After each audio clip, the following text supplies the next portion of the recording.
Title: My wife cheated, I kicked her out, but I'm considering a reconciliation. I could have waited to confront her, but I had gathered all the evidence I needed. I couldn't keep it to myself any longer. I gave her a single chance to confess, and she immediately lied and downplayed the situation. This wasn't my first experience with infidelity, and I wasn't about to be fooled by half-truths again. I kicked her out of our home right away and spent Christmas morning alone with my 8- and 7-year-old sons and our 1.5-year-old daughters.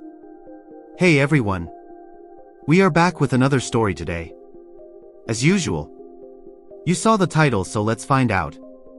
I discovered my wife was having an affair just minutes after we placed gifts under the tree on Christmas morning. To start, I discovered my wife of 11 years had been cheating about 2 years ago. I spent those 2 years in recovery, reading about marriage rebuilding and absorbing all the information I could find. We faced significant challenges, including losing family members and having twins on top of our 2 boys. I genuinely believed we had healed from our past struggles based on our hard work. Unfortunately, I was deeply mistaken and made one critical error. I thought I understood everything about affairs, love busters, and the like. I truly dove into every resource possible. It became almost obsessive. I was thorough, but then I overlooked one major flaw. Long story short, I discovered that my wife's affair began in Puerto Rico during her deployment for hurricane relief, even though she was only there for 21 days, with 14 days spent in Puerto Rico. Yet, she still engaged in a physical affair, which turned into an emotional one.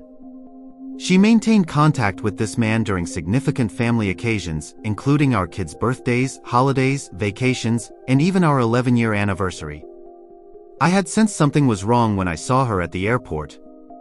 My instincts nudged me to dig deeper, so I started checking her phone and any records I could find. A couple of weeks later, I caught a slip-up that confirmed my worst fears. I discovered a web search and a meme she sent out on Christmas Eve, right after we wrapped gifts and shared dinner with family. It read, "I'm busy but I love you." So, spending time with your kids and husband doing Christmas activities on Christmas Eve equates to being busy? I could have waited longer to confront her, but I already had all the evidence. I couldn't sit on it any longer. I gave her one chance to come clean, and she lied immediately, downplaying everything. This wasn't my first experience, and I wouldn't fall for half-truths again. I kicked her out right then and there and faced the most heartbreaking Christmas morning of my life with our children. Spending that morning alone felt utterly soul-crushing. I've faced devastating moments, like witnessing my father's death, but this was different. Just moments before, we were wrapping presents for our kids and preparing for bedtime. Not even 2 minutes after she hugged me, thanking me for sticking by her during her previous affair, I learned that she was a serial cheater. I gave her one last opportunity to fully confess before I'd even think about letting her back into the house. She finally opened up completely. I believe I have all the evidence I need. I intercepted WhatsApp messages, photos, videos, and journals. As of now, she's back in the house, but we're sleeping in separate bedrooms. She's starting therapy tomorrow, and I've set a 6-month timeline for her to get her act together regarding all the other affair protocols I've initiated. I've exposed everything: Facebook friends, the affair partner's wife, and her close friends, family, and co-workers. I contacted him when he tried to reach out, but I had nothing to say. Thanks for listening. I'm feeling incredibly lost with everything happening, but I'm not distraught. This time, I have the tools and understanding of what needs to be done. I just feel sad for my kids and I pity her. Edit: I appreciate all the kind words and advice. I'm reading every bit and genuinely value it. A few details were missing in my initial post for clarity. She was diagnosed in the past with a historic personality disorder stemming from her childhood, where her parents seldom offered her any approval. Despite being a valedictorian and excelling in her professional career, she still struggles with self-worth. I recall her father telling her, "You're an adult, so I'm done being your dad." That was a challenging moment. This disorder leads to excessive attention-seeking and a strong need for approval, which often results in manipulative behavior.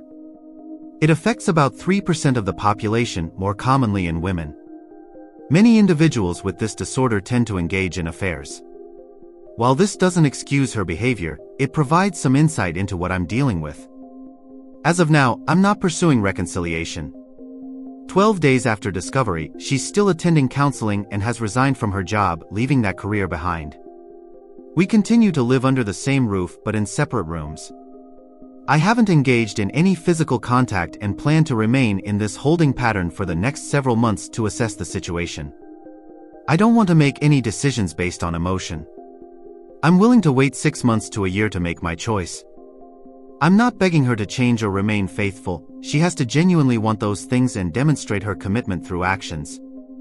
I'm encouraging her to take charge of her life while ensuring our kids are safe during this turbulent period. Wow, let me share my thoughts. I haven't delved into this disorder, but based on your description, it seems unlikely she'll change. She's a serial cheater, and it's evident from her actions 2 years ago. When you wrote this post, she was at it again.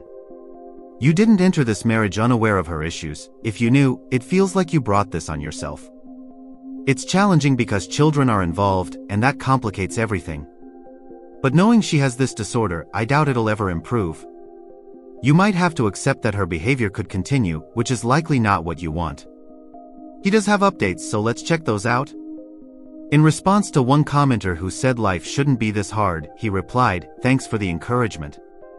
I'm giving her a real shot at reconciliation, but I'm admittedly skeptical." He set a list of expectations and monthly goals, stating that if she falls short, he'll pull the plug. She's trying to clean up her mess, but he's not blind to what's happening. He feels it's better to consider his options and prepare an exit plan if needed. But if she genuinely has this disorder, it seems unlikely she can change, despite any medication or help she might receive. A commenter shared their own experience, asserting that cheaters tend to repeat their behavior. They noted, "I believe cheaters lack integrity, and affairs can become addictive." They also mentioned that attempting to fix a relationship after cheating is often futile. The original poster responded to that, saying that while he appreciates those perspectives, they don't hold relevance for him. He's not debating what cheating entails. Everyone has their beliefs and experiences that shape their advice. Now, let's look at his updates. Update: it's been a month since discovery, and a few notable things have happened.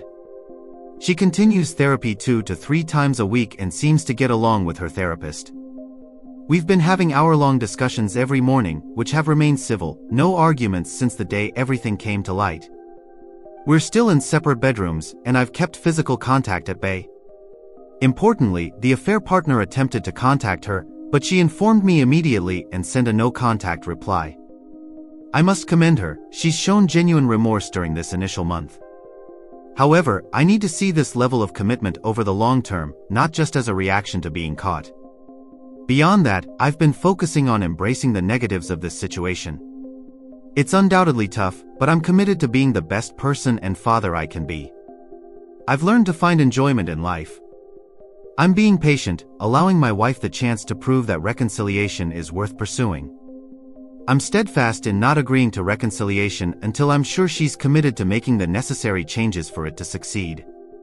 Another update: my wife continues counseling and journaling, maintaining focus on her recovery. She's brought up marriage counseling, but I insist she must first work on herself before addressing our relationship. We've moved back into the same bedroom, but I'm still not prepared for intimacy. I give her a hug and a kiss on the cheek, but nothing more. My intention isn't to punish her, it's about safeguarding myself. I won't engage physically until we both fully commit to our marriage. Surprisingly, we haven't argued since the day of revelation, and we still talk every evening without distractions. This has proven beneficial. Strangely, I don't feel hopeless or angry, and while some might view it as indifference, I see it differently. I'm entirely engaged in my life and have come to terms with the challenges, grateful for the positive aspects. I recognize that life's purpose isn't solely about happiness. It's more intricate than I initially believed. I've sought diverse insights that have significantly helped me understand how to navigate trauma. Establishing routines has been crucial, From my mornings to our evenings, we maintain structure, benefiting from the efficiency it brings. The kids have their routines, and my wife is developing hers for recovery. We've been discussing a variety of topics based on the material we've both been reading. We can now speak openly about the affair without rehashing the specifics. Our focus remains on understanding our desires as partners and parents, aiming to create a future free from the chaos that her actions have caused. Let me know what you think about this situation in the comments. When he first discovered her cheating on Christmas morning, it marked a turning point in his life. It's commendable that he stood up for himself, and now, as they try to work things out, what do you guys think? If her disorder is real, do you believe she can really change? Let me know your opinion in the comments section. See you all in the next part.